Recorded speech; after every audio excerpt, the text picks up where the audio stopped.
CPFL Energia apresenta. Somos quase 7 bilhões de seres humanos no planeta Terra. Nossas necessidades impulsionam mercados, movem indústrias de produtos e serviços, modificam leis, estimulam movimentos sociais. Precisamos de energia para manter tudo isso em movimento. Que caminhos nos levam ao equilíbrio perfeito entre consumo, produção energética e sustentabilidade?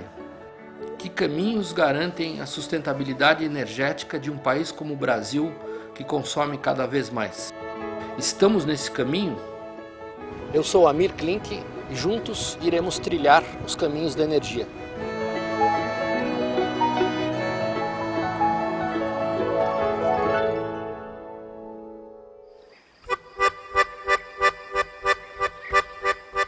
A busca por fontes energéticas renováveis que não emitam dióxido de carbono, a principal causa do efeito estufa, tem levado muitas nações a investirem na mais polêmica, porém eficiente tecnologia de geração de energia, a geração nuclear. Nesse episódio, vamos conhecer as usinas termoelétricas. Movidas a óleo, gás, biomassa e reações nucleares, elas também geram energia e são uma importante fonte da matriz energética mundial. A boa novidade é a bioenergia, uma das grandes apostas mundiais para a sustentabilidade. Resíduos florestais, agrícolas e animais, além de matéria orgânica contida no lixo industrial, doméstico e municipal, tornam-se valiosas matérias-primas no processo de geração de bioeletricidade. Especialistas analisam por que essa tecnologia ainda é pouco explorada no Brasil e discutem assuntos polêmicos como o tratamento dos rejeitos nucleares, os sistemas de segurança e os danos ao meio ambiente. Iniciamos agora mais um percurso pelos caminhos da energia.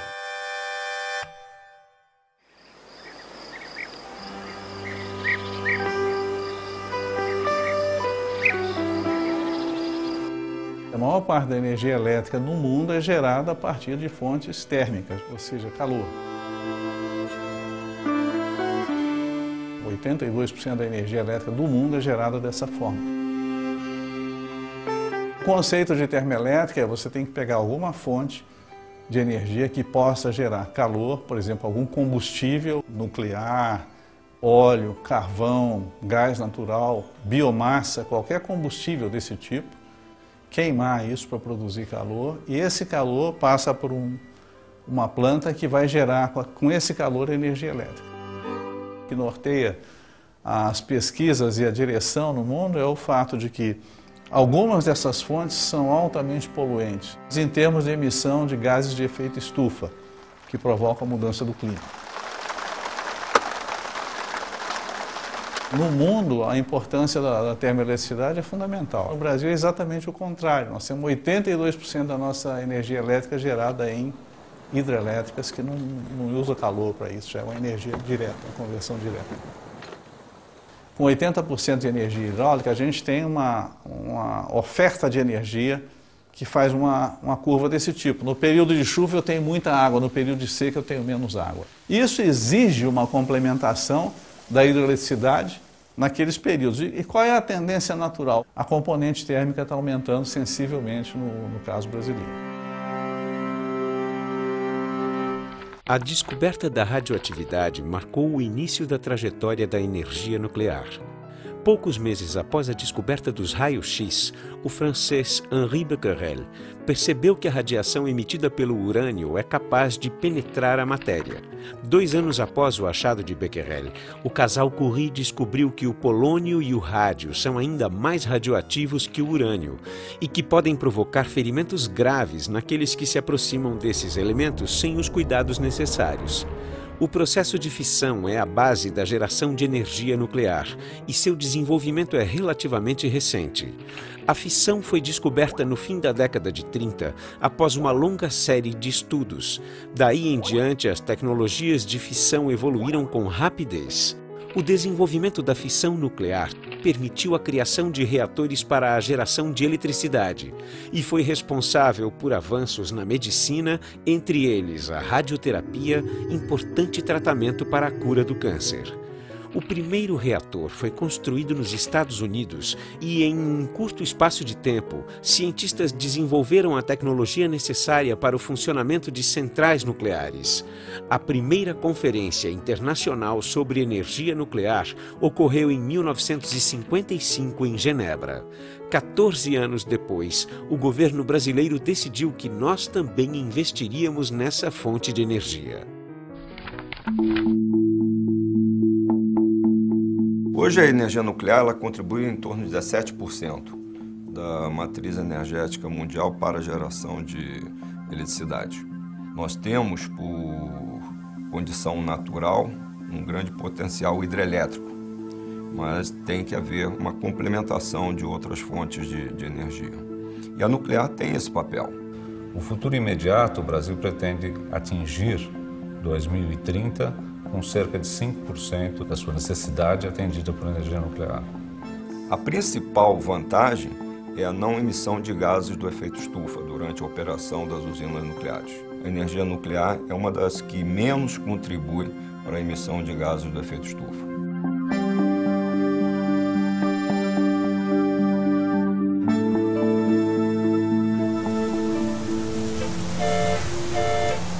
O uso da energia nuclear em navegação é muito interessante, parece surpresa para algumas pessoas, mas a verdade é que os grandes porta-aviões americanos, a maior parte dos submarinos hoje de alta eficiência no mundo, eles iniciam o processo da fissão nuclear, um processo que dura vários anos e ele determina uma fonte de geração contínua de energia que é bastante limpo, bastante eficiente, que tem só um probleminha: o que fazer com o resíduo.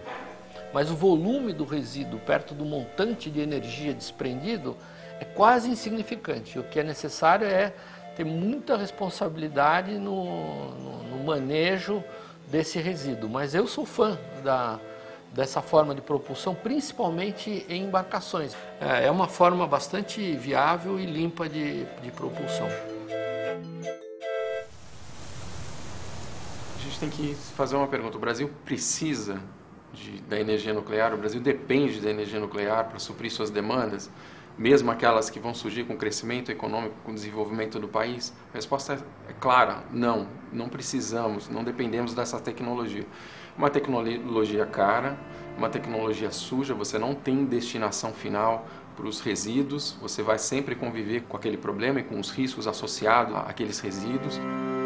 O ponto mais polêmico do uso da energia nuclear é o armazenamento do rejeito radioativo que é produzido durante a operação das usinas. Durante um tempo, os elementos combustíveis que saem dos reatores nucleares são depositados em piscinas que ficam próximas das usinas nucleares. Mas depois do encerramento da operação da usina, esse material tem que ir para um depósito permanente, porque ele contém radioisótopos que têm uma longa vida. Longa essa que passa dos milhares de anos.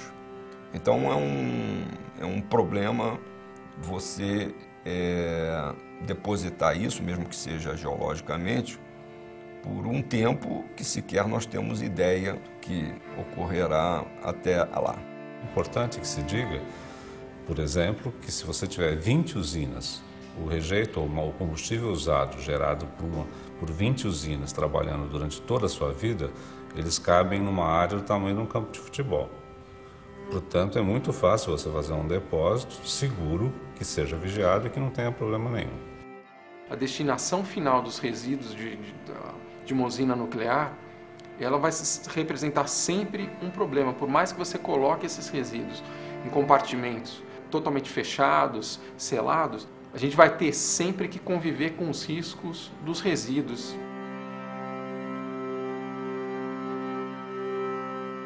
Os riscos que existem no uso da energia nuclear são, principalmente, não a ocorrência de acidentes. Do ponto de vista de consequência ambiental, o de Chernobyl foi muito mais severo do que o de Three Mile Island. No acidente da usina nos Estados Unidos, toda a radioatividade ela ficou confinada no prédio da contenção. O prédio da contenção é um prédio na forma cilíndrica e outro numa semi-esférico, que tem, entre outras, a função de conter a radioatividade que é liberada no caso de um acidente com derretimento do núcleo. Esse prédio não existia no reator de Chernobyl e a radioatividade foi lançada no meio ambiente e atingiu inúmeros países. As causas do acidente de Fukushima foi, em primeiro lugar, o terremoto. Em segundo lugar, foi o tsunami, também decorrente do terremoto. Naturalmente, o reator devia estar preparado. Uma parte estava preparado. O reator desligou como devia acontecer e, se não fosse o gerador de emergência diesel ter falhado, quando atingido pelas ondas, não haveria maiores problemas. O problema, portanto, foi a vulnerabilidade do gerador diesel de emergência. Angra 1 é uma usina de origem americana, que ficou pronta em 1985. Angra 2 é uma usina de origem alemã, que ficou pronta em 2001.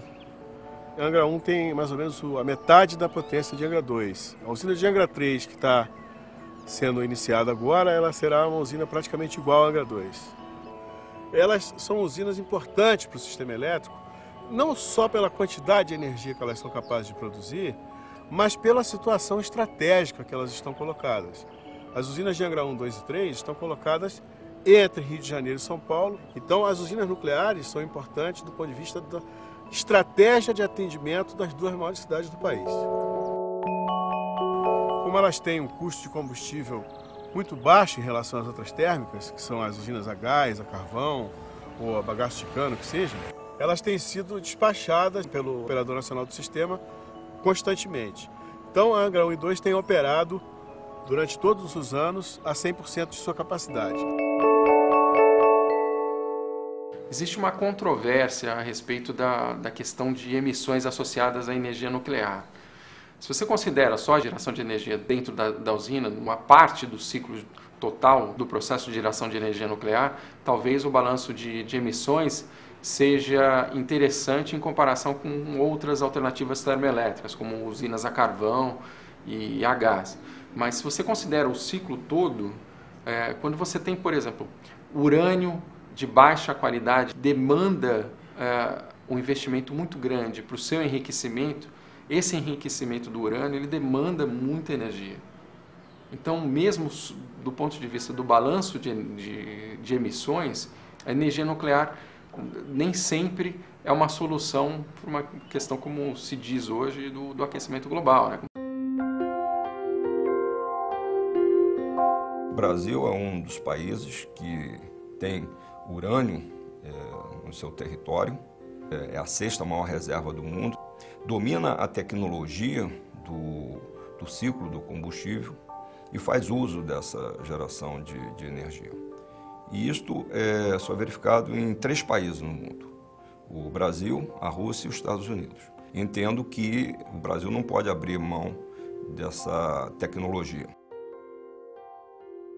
O Brasil avançou muito no enriquecimento de partículas hoje. Então, é um projeto que foi iniciado há algumas décadas atrás, contra vários interesses no mundo e numa época em que a gente ainda questionava muito o uso da energia nuclear. Quer dizer, hoje a gente aceita países como a Suécia, por exemplo, que são exemplos de respeito ambiental e de cuidados nessa área, através de plebiscito optaram pelo uso da energia nuclear. A maior parte da energia gerada na França, por exemplo, nos países escandinavos, é nuclear. E nós temos um projeto de submarina nuclear que está sendo retomado, e eu acho uma iniciativa notável em todos os sentidos, pelo desenvolvimento de tecnologia, pela possibilidade de geração limpa, pelo exemplo para o mundo que a gente vai dar, e também para mostrar a nossa capacidade e responsabilidade no uso dessa forma de geração.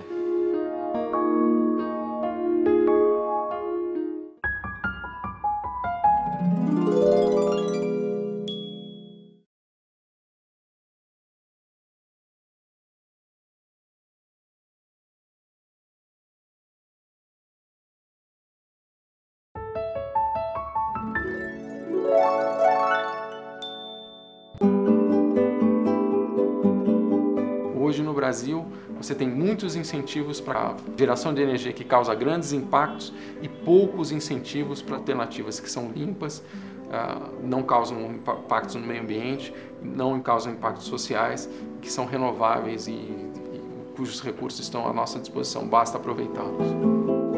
Biomassa, por exemplo, o bagaço de cana-de-açúcar, que hoje em dia, em boa parte da produção, acaba sendo queimado e gerando consequências severas para a saúde das pessoas nos locais onde existem as plantações, isso poderia ser aproveitado também para a geração de energia. Uma das culturas mais antigas do Brasil é a cana-de-açúcar, desde a época da colonização, naquela época mais usado para produzir açúcar, depois para produzir álcool. E recentemente, nos últimos 20 anos, o setor começou a investir de utilizar o bagaço da cana, que é o refúgio do processo. No passado ele chegava a ser jogado fora, hoje ele é queimado numa caldeira e produz energia. Nós temos 3 usinas de Belo Monte adormecidas. Nós temos em torno de 14 mil megawatts médios que podem ser despertados com o pleno uso do bagaço e da palha em caldeiras de alta pressão. Isso é uma energia renovável, limpa, que entraria no meio do ano, de forma contracíclica, a energia elétrica, que basicamente entra no período chuvoso, e é uma energia distribuída, portanto, que estaria em diversos pontos, ela não ficaria dependente de uma grande central, de um grande linhão como é Itaipu.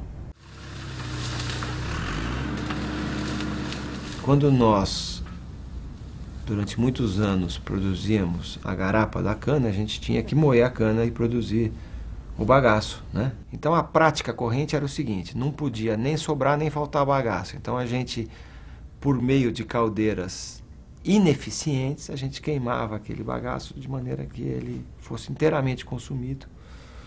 E com o vapor dessa queima a gente movimentava as usinas. De 10 anos para cá, nós começamos a trocar essas caldeiras por caldeiras 5, 6 vezes melhores. E aí sim produzir energia elétrica para ser exportada para a rede. E essa energia elétrica é fantástica, porque primeiro é produzida a 500 quilômetros aqui de São Paulo, que é onde são as áreas de cana. Segundo, ela é renovável. Terceiro, ela é um resíduo da cana, você não precisa plantar mais cana, você está simplesmente utilizando aquele resíduo que é o bagaço. Quarto, ela entra no meio do ano complementar a hidroeletricidade, portanto ela é um seguro contra apagão. Quinto, ela movimenta toda uma indústria brasileira de insumos e equipamentos, né? Quer dizer, então é simplesmente fazer o simples, fazer o óbvio. Bom, hoje a planta, né, da Baldin Bioenergia ficou responsável por moer a cana e esse excedente de bagaço ir para cogeração, para parceria, para a gente poder gerar energia.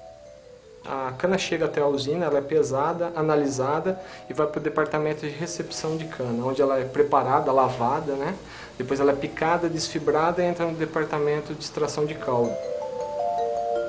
E esse bagaço vai para a caldeira. Chega na caldeira, é feita a combustão desse bagaço e a gente gera vapor. Esse vapor vai para a UTE, vai para as turbinas dos geradores, né? Gerando energia, ela é transmitida para a subestação e a subestação é responsável por estar injetando essa energia no sistema nacional.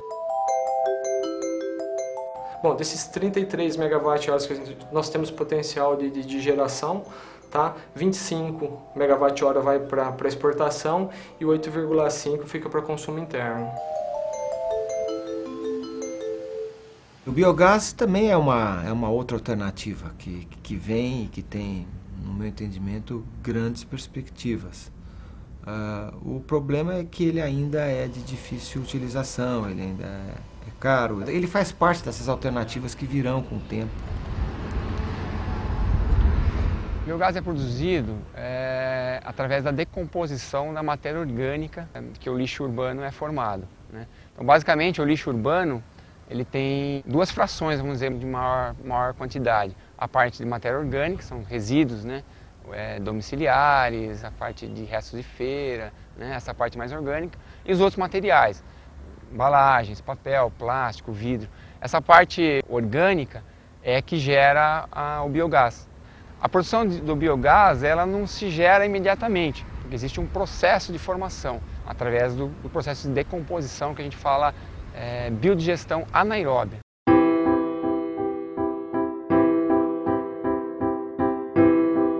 Após o descarregamento dos resíduos no aterro, aí as máquinas, os tratores vão espalhar, né, compactar e cobrir esse resíduo aí com o solo. E ao mesmo tempo a gente vai implantando os drenos verticais para fazer a coleta do biogás. Você tem os motores que vão succionar o gás por essa rede de tubulação. Esse biogás ele é encaminhado então para os flares, onde você vai fazer a queima e o controle das emissões. O ideal seria que o lixo fosse separado, que fosse separado entre a parte orgânica e a não orgânica. Se a gente tivesse essa separação na fonte, antes de chegar aqui, a gente teria um biogás com muito mais qualidade. Sem dúvida, é um benefício ambiental. Você está eliminando aí tanto a questão da emissão do metano para a atmosfera e também evitando a proliferação de novos lixões. Nosso grande problema de lixo numa residência é que a gente tem preguiça de transportar de novo o que a gente já consumiu. E principalmente falta de soluções ergonômicas. Então, reciclar é um desafio, tecnologicamente é a coisa mais fácil de resolver. O duro é resolver a ergonomia, padronizar os procedimentos, desde a pia da cozinha até a recuperação, por exemplo, do Tetra Pak, prever já na embalagem, na origem do produto, qual vai ser o destino final dele. Como é que se dobra uma embalagem de 1 litro em Tetra Pak, de 1,5 litro em PET. Falta ainda a companhia de engenharia e tráfego, por exemplo, da reciclagem. Não existe essa entidade, ainda não existe. Como encaminhar, como organizar, definir data para a gente fazer, que são só ações humanas, não são técnicas. E como uma das tendências em todos esses sistemas de termoeletricidade é tentar ir para a geração distribuída, sair dessas centrais gigantescas e trabalhar com unidades menores, a ideia, quando a gente pensa mais para frente, é que qualquer indústria que precisa de calor, ela vai botar um ciclo termoelétrico pequenininho, gerar energia elétrica e o calor que sobrar, esse calor de rejeito é que vai para o seu processo. Então essa é uma das tecnologias de futuro, chamado trabalhar em cogeração. Ela pode fazer isso utilizando alguma sobra de energia que ela tenha, exemplo, indústria de papel, ela pode ter uma sobra de cavaco de madeira que ela usa para produzir o papel, ou uma sobra de vapor e ela usa aquela energia para produzir energia lá dentro e usar menos a energia do grid. Qualquer commodity que tenha um conteúdo energético relevante, ou seja, no preço dele, o custo de energia seja importante, existe uma tendência mundial para que essas empresas façam cogeração. Por quê? Porque isso é, do ponto de vista da eficiência energética, mais efetivo e, portanto, leva a uma redução de custo na fabricação final do insumo.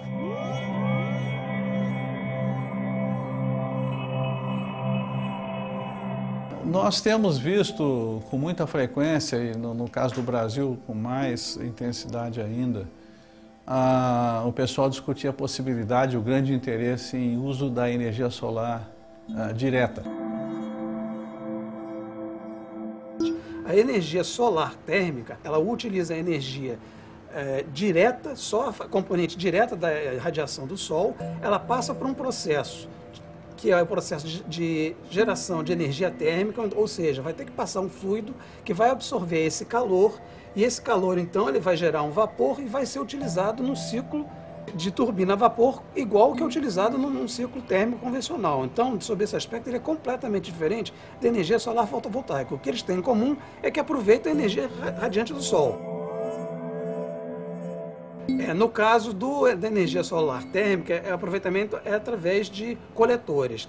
Que são esses coletores? Esses coletores, eles são espelhos. Eles concentram a radiação, seja por uma linha, seja num ponto.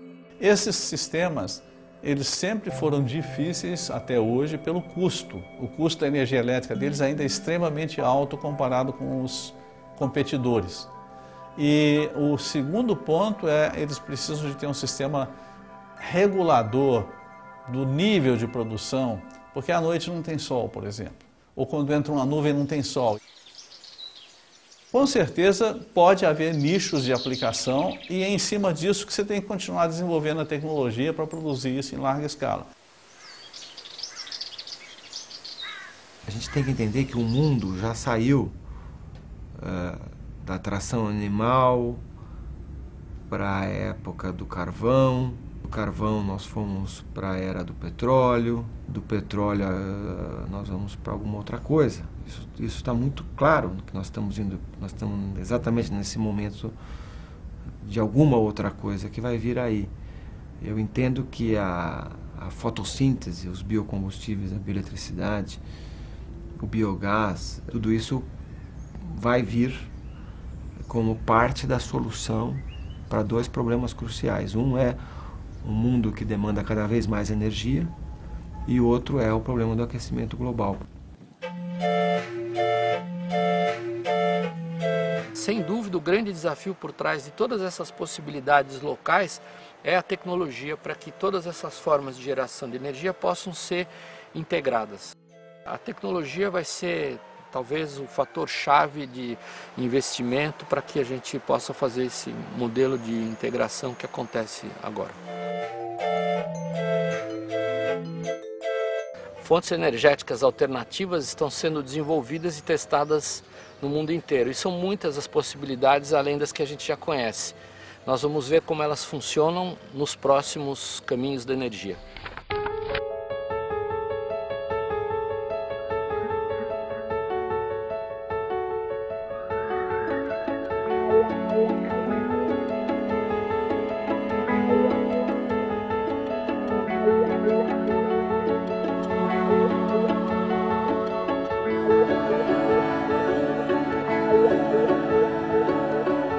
Uma realização CPFL Energia.